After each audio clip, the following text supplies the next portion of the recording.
Our notice for discussion on the issue of price rise has been accepted by the Honourable Chair. It's only to request you, if considering the importance of the issue, if you could consider the suspension of the question hour and taking it up right in the morning itself at 11 o'clock. Thank you. Normally, sir, we should not really dispense with question hour, but sir, the leader of opposition has made a special request, so we don't mind, sir. We can start the debate right away, sir. Thank you. I have heard Shri Jaitley and Shri Chauhan, and in view of the consensus that has been arrived at in the House, the question hour may be dispensed with. The House may now take up the short duration discussion on the price rise situation. I identify Shri Arun Jaitley to initiate the discussion.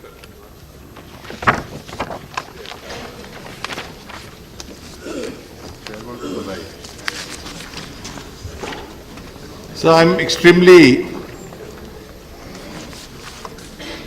grateful to you for having not only allowed this discussion, but also having allowed this discussion to take place in preference to other business of the House, considering the vital importance of this issue, sir.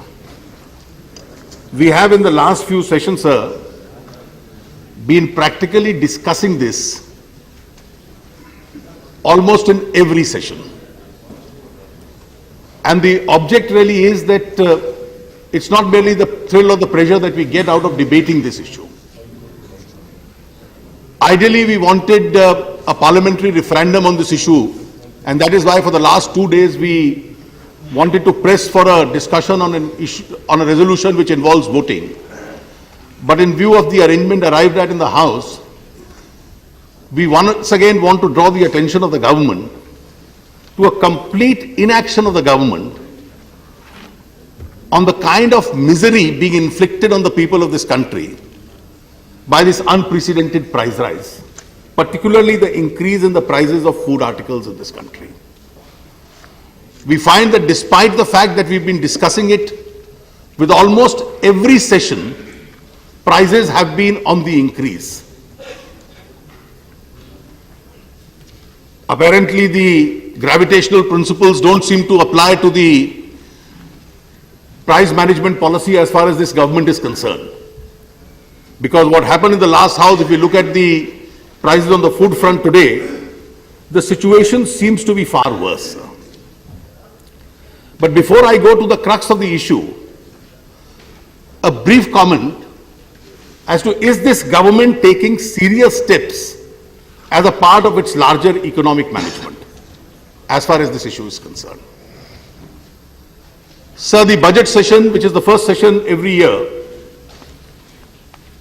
the principal business besides the policy of the government and its performance enunciated in the address of the President to the joint session also involves major decisions on the economic policy of the government, be it the budget, the economic survey or the rail budget. This exercise started yesterday. And what happened yesterday itself, if it seriously had to reflect upon the economic management of this country, it started by some kind of a comic exercise, which was not even a relief as far as this country is concerned. This showed the lack of seriousness as far as this government is concerned on the economic management, sir. So when I heard how railways will run medical institutions, sports facilities, I was wondering what Mr. Ghulam Nabi Azad and Mr. Gill are going to do in the months to come. I recollect, sir, that long ago there used to be an advertisement of Tata Steel which used to say, "We also manufacture steel." That seems to be the policy of some of these ministries, particularly railways, that this government seems to be following. Because what was the concern as far as the core issues are concerned was absolutely marginal. Now, if you translate this same approach to other departments of this government, the Consumer Affairs Ministry, the Food and Agriculture Ministry, headed by our distinguished friend Mr. Pawar, what was the approach of his party as far as the price management situation is concerned? His party has a journal called the Rashtravadi. the journal went on to make an editorial comment saying, so what if sugar prices in this country have risen? If you don't consume sugar, or if you consume less sugar, you are not likely to die. Saving him from dying. So historically, medically, what Brindaji says, it may be an appropriate comment for persons inflicted by problems on account of excessive consumption of sugar. But historically, this was ridiculing the misery of the people. In fact, when we grew up in schools and colleges, the extreme example of ridicule to the misery of the people used to be Marie Antoinette's comment that if you don't get bread, start eating cakes. So if sugar prices have skyrocketed, thank God you won't die by consumption of sugar. That is what the official journal of the NCP editorially commented. But the NCP, then realizing the embarrassment, at least tried to distance itself from the editorial. But another wise journal called the Congress Sandesh yesterday made another editorial comment in its search for alibis for failure. And the Congress Sandesh now says yesterday, besides the party's mouthpiece, and I'm quoting, sir, Congress Sandesh has warned that carelessness in dealing with issues related to human feeling will cost us dearly. And now the quote is, some practical difficulties in coordination amongst the Prime Minister's office and various ministries are natural in coalition governments. So I can only call it a confessional statement of this government. That there is a natural lack of coordination as far as the Prime Minister's office is concerned and various ministries of this government are concerned, particularly which deal with sensitive issues like price rise. So we see today a situation where there is only an attempt as far as the blame game is concerned. Is the Food, Agriculture and the Consumers Affairs Ministry responsible? Is the Oil Ministry responsible? Is the Prime Minister's office not being able to coordinate? Ultimately, we survive in this parliamentary democracy in a cabinet system. And in a cabinet system, there is an element of collective responsibility.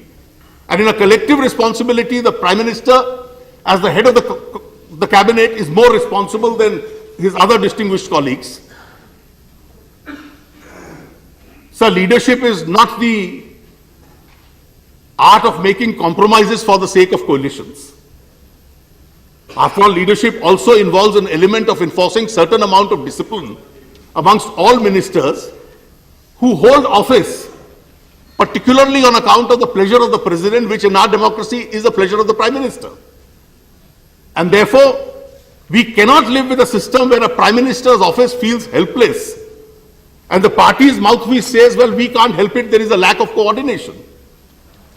This kind of indiscipline cannot be countenanced under any circumstances, as a result of which we must now have action as far as the government is concerned on an important issue like price rise. So what do we find today? We are just emerging out of a situation where the world faced recession, we also face some element of global slowdown. And the normal principle, the Prime Minister himself, I am grateful he is here, is a very distinguished economist, and he knows perhaps better than most of us. When there is lack of economic activity, when consumers don't reach the markets, when jobs are lost, when salaries are cut, when revenues are less, obviously the money in the pocket of the consumers is far less. And therefore, globally, essentially, when you are in a slowdown situation, prices are bound to come down. And world over, we saw almost negligible or negative rates of inflation as far as most items were concerned. But even during the slowdown period, food inflation was one factor which in India continued to rise. We were also affected. There were sectors where people were losing jobs. The purchasing power of the consumers had gone down. There were salary cuts. There were pink slips which were being given. The traders were earning less. The manufacturers were not able to sell their products. And despite inadequate or reduced economic activity and less money in the pocket of the consumers, which should have essentially led to prices coming down, we still had food prices going up. And in the last few months, they have actually skyrocketed. And the food price inflation in this country now moves between 17 to 19%. So what conclusions do we draw from this? Has this government completely run out of ideas how to deal with this situation? Obviously it has. Can't this government anticipate shortages if there is a supply side problem and take action or preemptive action in time so that the inadequacies or shortages in the market could be addressed adequately? Is there a manipulation of policy in some fields or in some areas which is contributing to the difficulty and misery as far as those areas is concerned? Or is this government primarily involved in the exercise of finding alibis for its own failure and finding some reason or the other why the prices are going up, and therefore the government itself is not responsible? Or is this government merely adopting a do-nothing approach, and when price cycles globally will change, hopefully it will have some impact in India, and therefore prices in India also will come under some element of control? So if we look at the latest figures, the wholesale price index, which is not a representative price index, because there is a wide divergence between the consumer price index, what the consumers actually pay, and the wholesale price index, is today, the increase is 8.56%. Over the next month and a half, it's again anticipated to touch a double-digit inflation. Now, this was something which we used to witness 10, 15 years ago, and before that. Otherwise, we'd even forgotten the use of the phrase double-digit inflation in India. It's come back now, and it came back last year.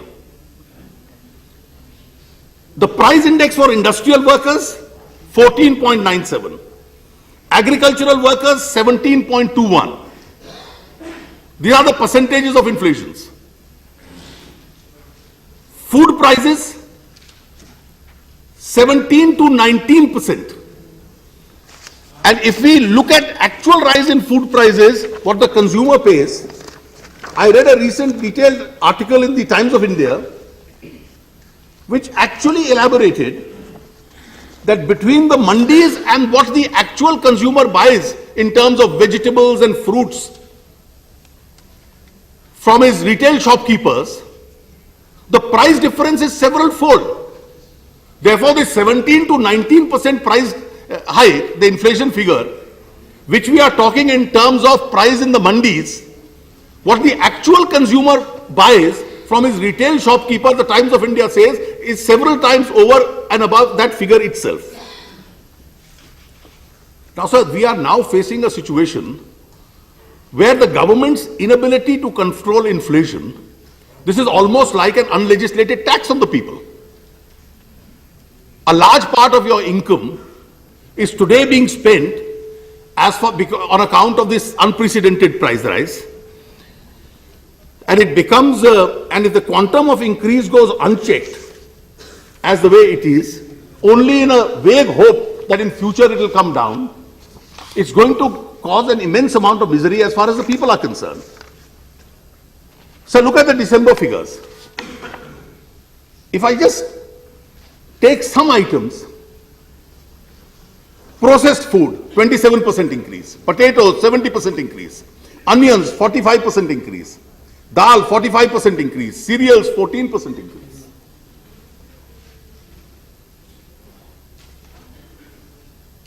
So if the railway budget yesterday provided some kind of a comic situation, I won't call it a relief. अरे बैठो भाई बैठो बैठो बैठो Please, Sir, yesterday's continue. अरे बैठिए बैठिए और बैठिए बैठिए Please, what objection you please, continue.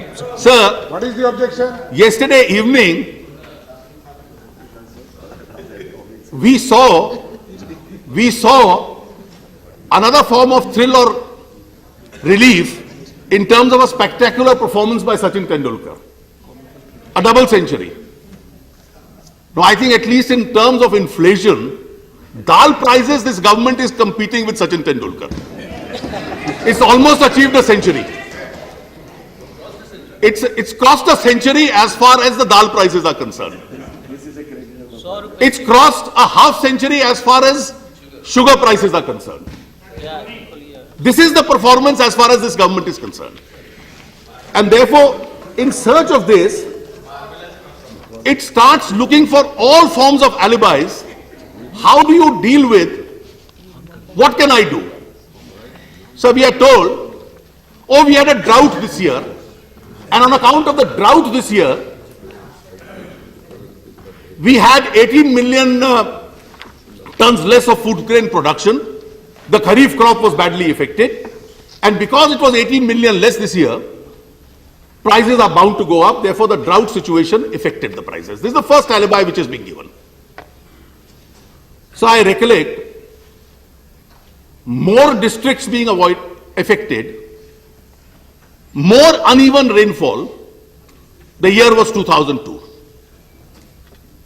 As against 18 million less of food grain production, the fall was 40 million tons. And 40 million ton less of food grain production should have created havoc in the market. The government had stocks. Stocks were offloaded into the market. The consumer was protected. And we ended the year with 3.4% wholesale price index inflation. Now the claim of this government is that yes, we have adequate stocks. Well, then you should have anticipated it. You should have repeated what happened in 2002, where the inadequacy of food grain production was 40 million tons less, countered that drought situation, flooded the market with food grain so that the consumer is not affected. That is why we keep stocks in such large numbers. But the management of food economy was entirely different. We are now told, well, there is a lot of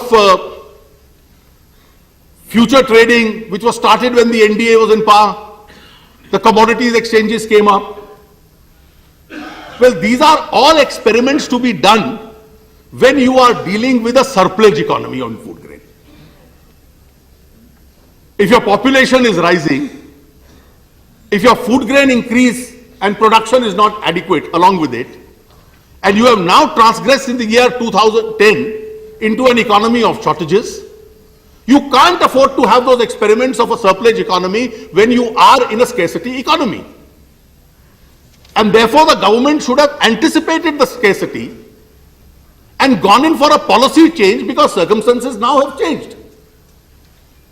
You have 4.5 lakh crores of future trading which takes place. The actual lifting is only 1% of that. So the balance 99% is actually only future trading. Now whether this also impacts inflationary expectations and has an impact on the prices market is a fact which the government had to consider. That only 1% is actually traded in terms of physical lifting. The rest of the lifting doesn't take place, it's only a trading which takes place on paper. Therefore, anticipate a situation of shortages, bring about policy changes as far as government's functioning is concerned, but all this is something which the government did not anticipate. The third alibi I found was, let's start blaming the state governments. and put the ball in the court of the chief ministers. Also suggestions were made that non-UPA chief ministers are not cooperating. You need a crackdown as far as hoarding is concerned. You circulated the data as far as you called the chief ministers conference earlier this month. You circulated the data of entire raids as far as and actions taken by state governments was concerned. But that entire data had a different story to tell. Translated into simple arithmetic, 83% of the raids and searches took place in states which have non-UPA chief ministers. And 17% took place in states which have UPA chief ministers. That's your own governmental data as far as crackdown on hoarders is concerned. But you turn a blind eye as far as the data is concerned, and you start saying, well, the states are not cooperating, the states need to come down more heavily as far as hoarders are concerned. So you also now say, well, the sugar industry is in a strange kind of crisis of its own.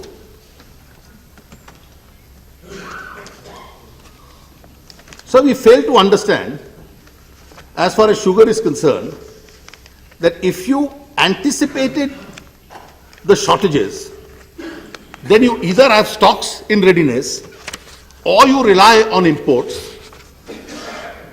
But what kind of policy manipulation was taking place as far as the sugar industry was concerned?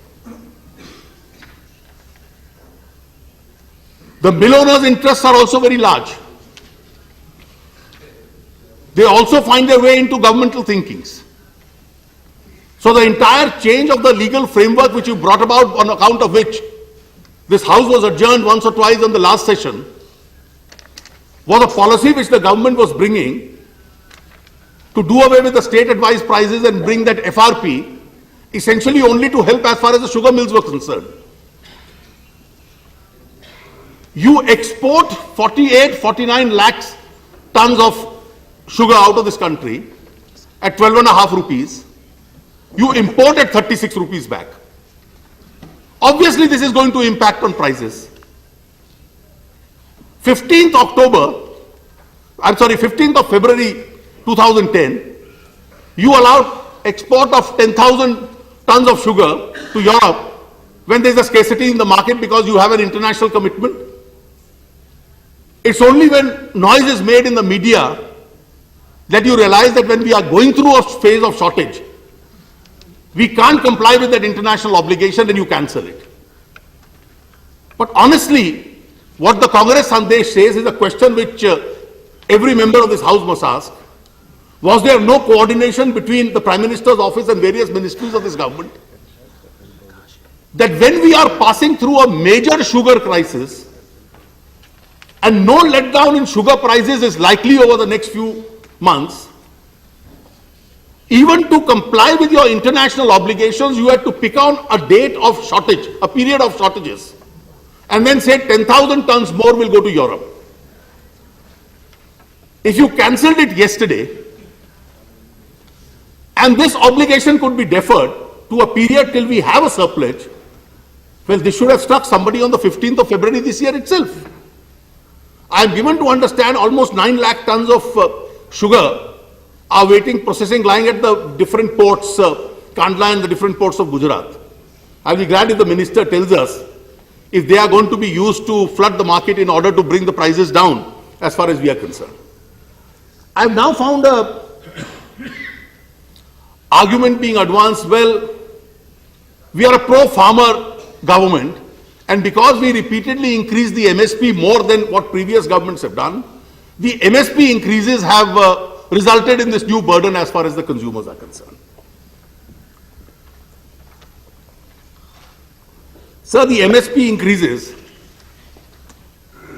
are intended to compensate the farmer. After all, the fertilizer costs are going up, the power costs are going up, the petrol costs are going up, the diesel costs are going up, his cost of living is going up, and therefore the farmer has to be compensated. But the long-term impact of increase of MSP is not what the government now seems to be arguing. An MSP increase in the short run can result in an increase of prices as far as consumers are concerned. But once MSP increases are given and particular crops cultivation is made attractive, the acreage of cultivation of that crop increases and increased productions eventually lead to a drop in prices. So if you increased prices 5 years and 6 years ago, as far as MSP is concerned, in the immediate short term, an MSP increase may contribute to an increase in prices, but in the long term, an MSP increase has to result in increased acreage of that particular crop and therefore bring the prices down as far as that crop is concerned. And therefore, for the government to, MSP increases have taken place by repeated governments. They have taken place now also, and the farmer, in accordance with the cost of living and the cost of various inputs, has to be now compensated. So there have been, the difficulty is not merely that the government has run out of ideas how to deal with this situation. It's also become a little insensitive. You need governmental ministers, you need spokesmen of the government who come and assert the feeling as far as the people are concerned. We are attempting, these are the difficulties, these are the international prices. Consumption patterns have changed, people are eating more, people are no longer starving. Well, we've earlier also had food for work schemes. You had Antodaya distribution of ration at extremely cheap rates as far as the weaker sections of the society are concerned. And therefore, the same people who are now getting the benefit of the NERG scheme were also getting the benefit of earlier food for work for food and other schemes of the government. Therefore, to say, well, we've had socially friendly schemes and suddenly that's resulted in a shortage, I don't think is sensitive enough for the government to start stating that. Sir, oil prices increases. Well, in the last few months, as far as oil price increases are concerned, most of it have been absorbed by the oil companies. It's not yet been translated to have its impact as far as the consumers are concerned. But one factor the government must bear in mind, that in the current duty structures that we have as far as oil prices are concerned, every increase in global oil prices, which is then eventually transferred to the consumer, a different enrichment of the government also is taking place. So in a place like Delhi,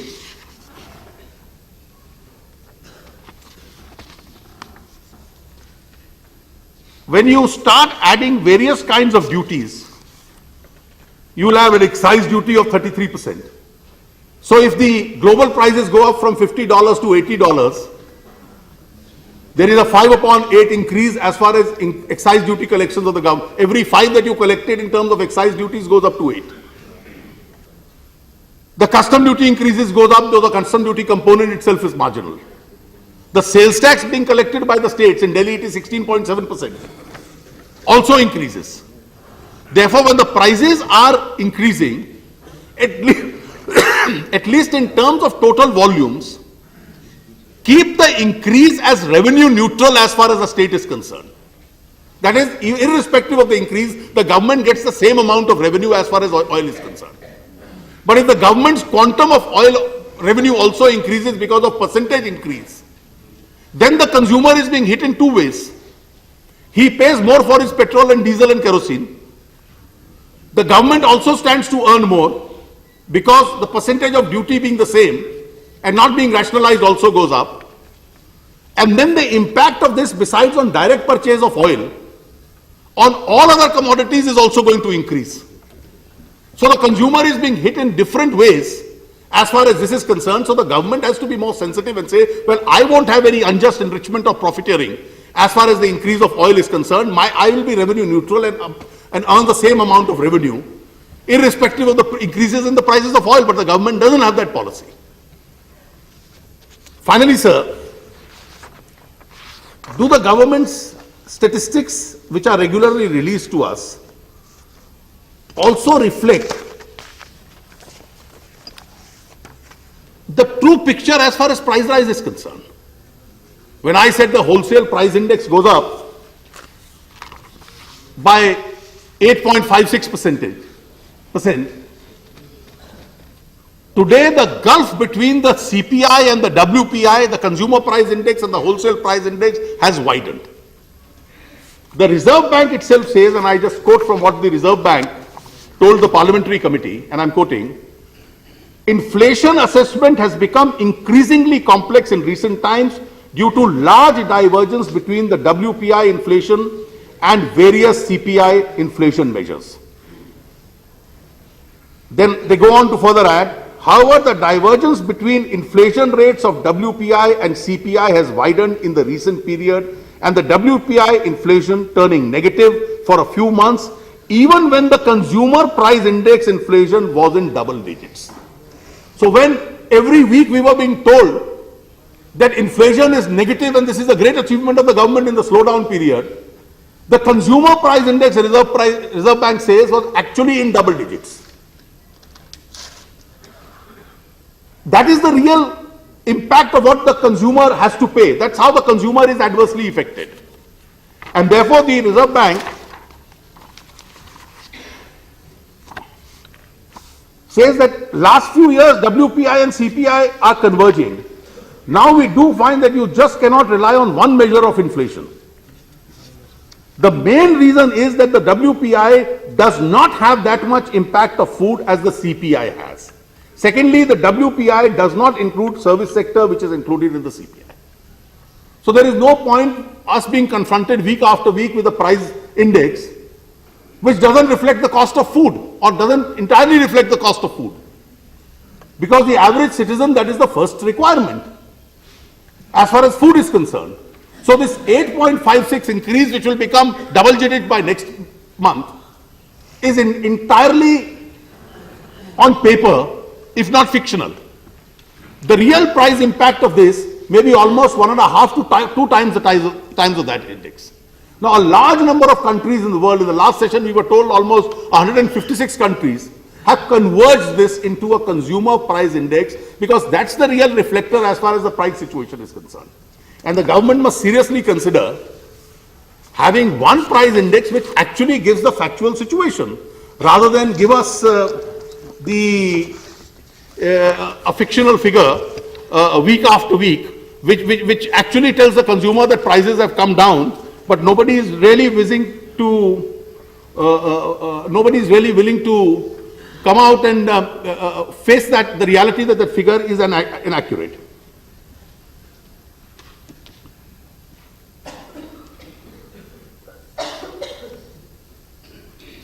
Sir, the factual situation has worsened since we last discussed this.